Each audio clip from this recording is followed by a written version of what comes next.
నిన్న ఒక ట్యాంకర్ వచ్చింది. ఒక ట్యాంకర్ కోసం కొట్టుకున్నారు అంత మొత్తం ఆడవాళ్ళంతా. ఇప్పటి వరకు ఎన్ని ట్యాంకర్లు వచ్చినాయినా? నిన్న ఒకటి వచ్చింది, ఈ రోజు ఒకటి వచ్చింది. 2 ట్యాంకర్లు వచ్చినాయి 12 రోజుల కలిపి. మున్సిపాలిటీ వాళ్ళని అడిగినారా మీరు? అడిగినాం, ఏమన్నారు? రాలేదు నా వస్తుంది అన్నారు కానీ పంపిస్తామన్నారు కానీ పంపించారు. ఎన్ని రోజుల నుంచి రావడం? 10 రోజుల నుంచి రావడం లేదు. 12 రోజులు అయింది. 12 రోజులు అయితే ఇంకా ఎన్ని రోజులు రావంట? ఇంకా తెలియదు నాది.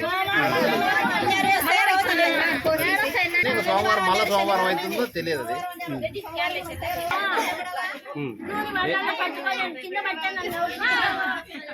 నీళ్ళు ఎన్ని రోజులు రాలే?